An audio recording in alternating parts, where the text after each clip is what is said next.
കഴിഞ്ഞ കുറച്ച് ദിവസങ്ങളായിട്ട് നമ്മുടെ വീഡിയോയുടെ താഴെ കമന്റുകളായിട്ട് വരുന്ന ചോദ്യങ്ങൾ എന്തെന്ന് വെച്ചാൽ എനിക്ക് 30 മാർക്കേ ഉള്ളൂ അല്ലെങ്കിൽ 35-40 മാർക്കേ ഉള്ളൂ, എനിക്ക് ഈ ഒരു 10th പ്രിലിംസിന്റെ ഏതെങ്കിലുമൊക്കെ പോസ്റ്റുകളിലേക്ക് അല്ലെങ്കിൽ മെയിൻസ് പരീക്ഷ എഴുതാനായിട്ട് കഴിയുമോ, അങ്ങനെ ഒരുപാട് ചോദ്യങ്ങൾ വരുന്നുണ്ട്.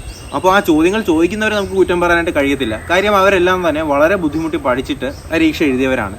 പക്ഷേ ഈ ഫേസുകൾ അല്ലെങ്കിൽ ഈ 5 ഘട്ടത്തിലും 5 രീതിയിലുള്ള ക്വസ്റ്റ്യൻസ് ആയതുകൊണ്ട് തന്നെ ഓരോ ഫേസിനും അതിൻ്റെതായിട്ടുള്ള ബുദ്ധിമുട്ടുകളുണ്ട് അല്ലേ. അപ്പോൾ ഒന്നാമത്തെ ഫേസ് എഴുതിയവർക്ക് നിങ്ങൾക്ക് അറിയാമെന്നുള്ളതാണ്. ചെറിയ കുറച്ച് ബുദ്ധിമുട്ടായിട്ടുള്ള കുറച്ച് ചോദ്യങ്ങളുണ്ടായിരുന്നു. പക്ഷേ രണ്ടാമത് എഴുതിയവർക്ക് നല്ല എളുപ്പമുള്ള ക്വസ്റ്റ്യൻസ് ആയിരുന്നു അല്ലേ. അതുപോലെ തന്നെ 5ാമത്തെ ഫേസ് ക്വസ്റ്റ്യൻ പേപ്പർ നിങ്ങൾ കണ്ടിട്ടുണ്ട് അല്ലെങ്കിൽ ക്വസ്റ്റ്യൻ പേപ്പർ കണ്ടിട്ടുണ്ടാകുമെന്ന് തന്നെ പ്രതീക്ഷിക്കുന്നു. ഏറ്റവും ബുദ്ധിമുട്ടായിട്ട് നിലവിൽ ഇപ്പോൾ ഇതുവരെ പ്രിലിംസ് നടത്തിയതിൽ നമ്മുടെ 10th ലെവൽ പ്രിലിമിനറി ഇതുവരെ നടത്തിയതിൽ തന്നെ ഏറ്റവും ബുദ്ധിമുട്ടുള്ള ഫേസ് എന്ന് പറയുന്നത് നമ്മുടെ 5ാമത്തെ ഫേസിൻ്റെ എക്സാമിനേഷൻ ആയിരുന്നു അല്ലേ. അപ്പോൾ ഒരുപാട് പേര് ചോദിച്ച ഒരു ചോദ്യം എന്ന് പറയുന്നത് നമ്മുടെ 35 മാർക്ക് തൊട്ട് നമുക്ക് LGSനോ അല്ലെങ്കിൽ ഏതെങ്കിലുമൊക്കെ പോസ്റ്റുകൾക്ക് നമുക്ക് പ്രതീക്ഷിക്കാൻ കഴിയുമോ എന്നുള്ള കാര്യം തന്നെയാണ്.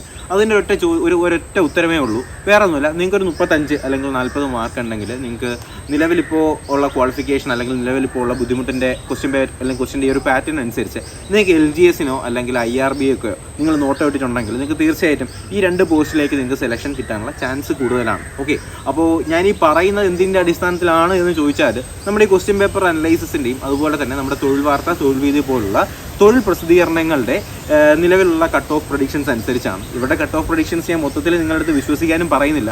കാര്യം അത് കറക്റ്റായിട്ട് ഫോളോ ചെയ്ത് വന്നിട്ടുള്ള പാറ്റേൺസ് ഒന്നും നമുക്കിപ്പോൾ നിലവിലില്ല അല്ലേ. എന്ത് തന്നെയായാലും അവർ പറഞ്ഞിട്ടുള്ള ഈ ഒരു ക്വസ്റ്റ്യൻ പാറ്റേൺ അല്ലെങ്കിൽ അവർ പറഞ്ഞിട്ടുള്ള ഒരു കട്ട് ഓഫിൻ്റെ റേഞ്ച് എന്ന് പറയുന്നത് 35 മാർക്ക് മുതലാണ്.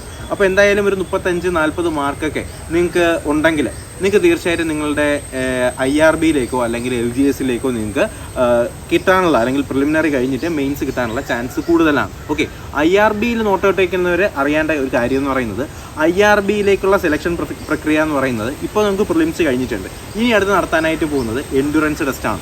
എന്ത് തന്നെയായാലും ഒരു LGS അല്ലെങ്കിൽ IRBയിലേക്കൊക്കെ നിങ്ങൾ നോട്ട് എഴുതിയിട്ടുണ്ടെങ്കിൽ നിങ്ങൾക്ക് ഈ ഒരു 35 മാർക്ക് അല്ലെങ്കിൽ ഈ ഒരു 40 മാർക്കിനകത്ത് റേഞ്ച് ഉണ്ടെങ്കിൽ നിങ്ങൾക്ക് തീർച്ചയായിട്ടും ഒരു LGSൻ്റെ അല്ലെങ്കിൽ IRBയുടെ സെലക്ഷൻ നിങ്ങൾക്ക് ഉറപ്പിക്കാൻ കഴിയുന്നതാണ്. അതുപോലെ തന്നെ 6ാമത്തെ ഫേസ് എഴുതുന്നവരെടുത്ത് നിങ്ങളടുത്ത് പറയേണ്ട ഒരു കാര്യം എന്തെന്ന് വെച്ചാൽ നിങ്ങൾ കഴിഞ്ഞ വർഷത്തെ അല്ലെങ്കിൽ കഴിഞ്ഞ ഈ ഒരു 5 ഫേസുകളുടെ ക്വസ്റ്റ്യൻ പേപ്പറുകൾ തീർച്ചയായിട്ടും നോക്കിയ ശേഷം മാത്രമേ അടുത്ത പരീക്ഷയ്ക്ക് പോകാവൂ. കാരണം റിപ്പീറ്റഡ് ക്വസ്റ്റ്യൻസിന് വളരെ വലിയൊരു പങ്ക് തന്നെയുണ്ട്. അപ്പോൾ എന്തായാലും നമുക്ക് പുതിയൊരു വീഡിയോയും ക്ലാസ്സും ഒക്കെ ആയിട്ട് ഉടനെ തന്നെ കാണാം. അതുവരേക്കും എല്ലാവർക്കും bye bye, good bye, take care.